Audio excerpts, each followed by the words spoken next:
Nearly 4 months since the devastating KwaZulu-Natal floods, some families are still being housed in shelters. Today, a court ruled in favour of flood victims evicted from a Transnet building.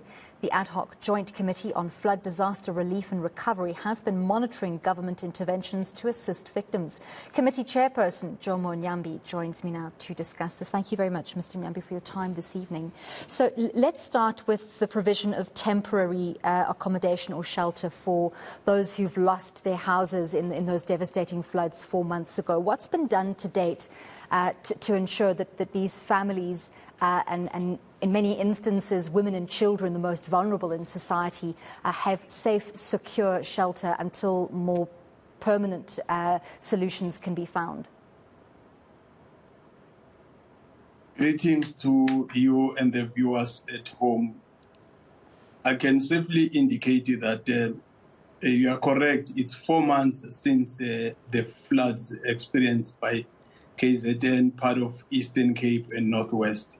And as a committee, as we have started since April, after the declaration of disaster by the President, we are not happy about the manner in which the temporary residential unit have been built to take people outside of the shelters that we are talking about, because the situation on the ground, as we have indicated in the past, is dire, and people's dignity has been compromised, and a lot of things has happened. And the sooner we get out of the situation, because 4 months is a long time. Of course, we understand we never planned for the disaster, but the rate at which we are going is not something that we can be celebrated.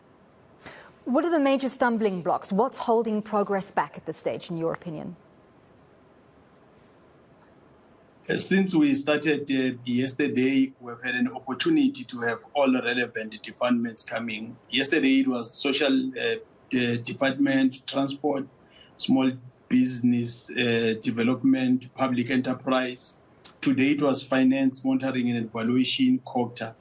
And from the explanation that we're getting, it's more of an issue of capacity and other challenges that are to do with the manner in which the funds are being availed for the municipalities and the provincial government in KZN to be able to deal with the situation.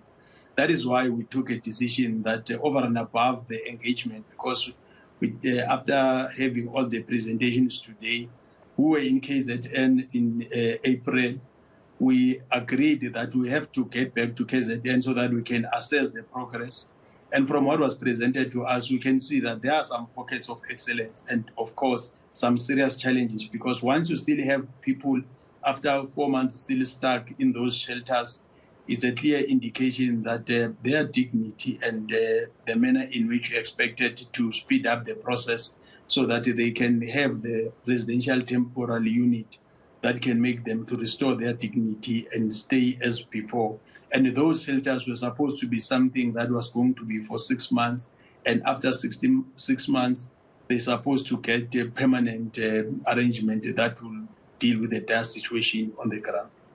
So let's talk about the disbursement of funds just for a minute. So are provincial and municipal structures saying that the disbursement of funds, relief funds from National Treasury are making things difficult for them? No, it was a national.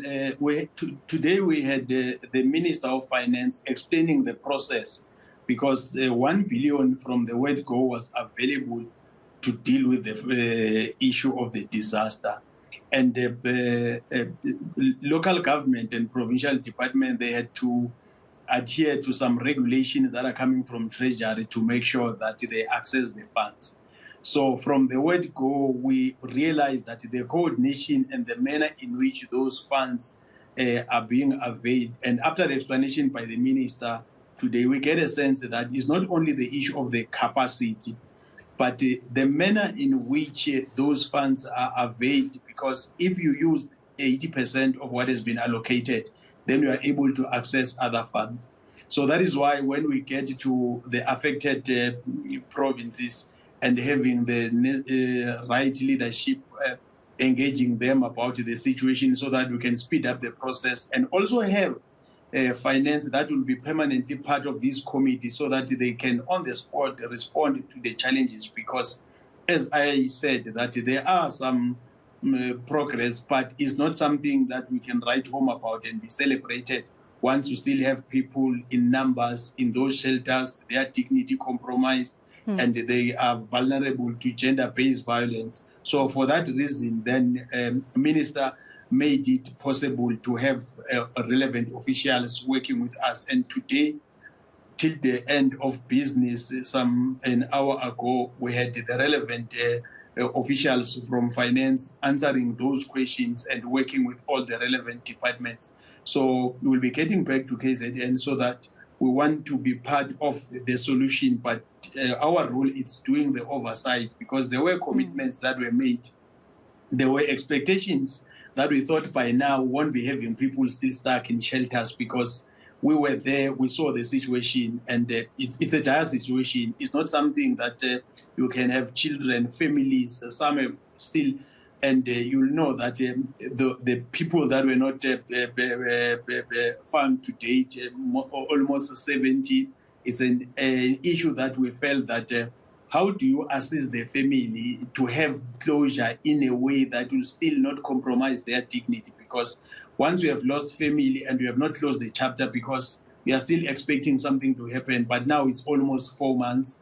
In a few weeks' time, it will be 5 months. And it's a dire situation. Talk to us about the capacity issues. The capacity issue, it's at all levels, because you have to have the national departments availing the necessary funds to the province.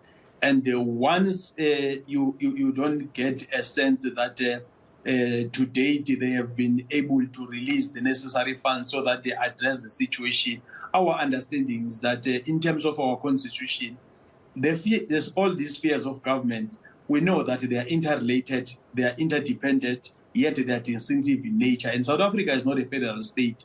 So if you see a sphere of government that is struggling, it can be the only response that we can get to another sphere and do what the other sphere is supposed to be doing.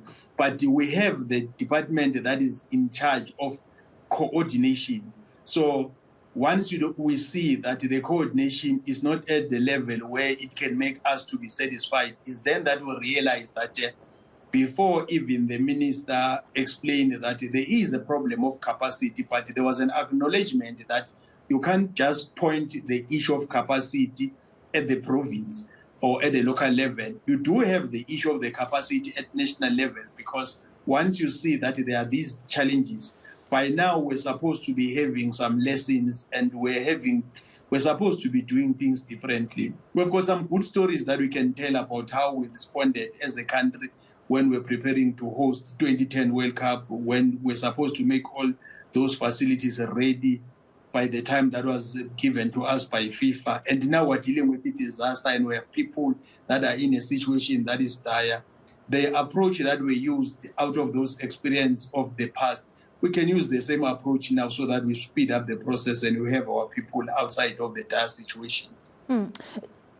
Your role as an oversight body is to not only check that everything runs smoothly, that, as you say, that everything runs according to time, that there is an urgency related to the relief measures afforded to those South Africans affected by these floods, and that obviously there is no corruption. But in terms of that urgency, for almost 5 months down the line, it's a little bit too late to realize now that things are not going at the speed we want to do. So what is the way forward? How do we ensure that you say we can implement those good measures that we've used in the past expediently to make sure that these people are assisted, and that we don't sit in the same position in 4 or 5 months' time saying, well, you know, there's capacity issues and the funding isn't being made available as it should be, while people are still living in temporary shelters?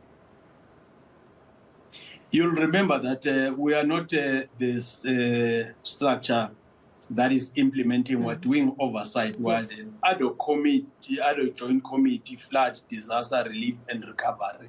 And once it was formed, the Joint Committee, we went on the ground, we had an interaction with the people, we saw the dire situation on the ground, we decided to organize all the relevant stakeholders in one room so that we can deal with the situation.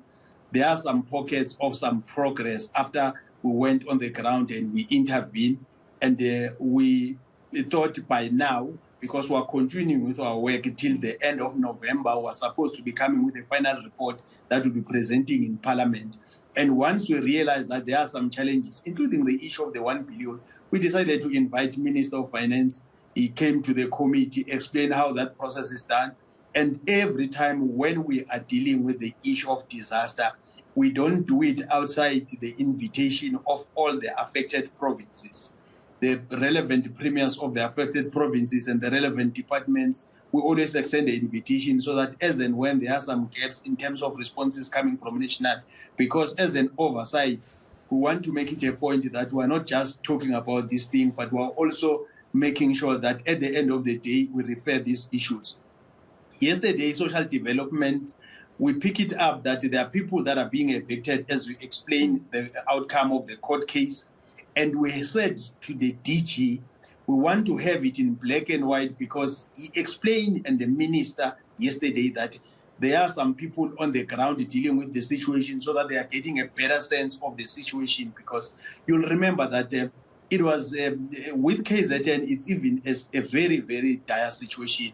It was the July unrest, it was the issue of COVID, then it's the issue of the floods. And all those three issues affecting one province, then it's making the situation to be very dire on the ground. And we referred some of the issues to the relevant departments. And when today and yesterday they were coming to do their presentation, we're seeing the pockets. That is why in 2 weeks' time, we are going back to KZN so that when we're on the ground and having all the relevant one, we want to see the progress out of the issues, because there are clear recommendations about the development of some systems that will make it possible that we have a matrix that will indicate where there are some gaps, so that as the structure that is doing oversight, we are also being part of providing some solutions.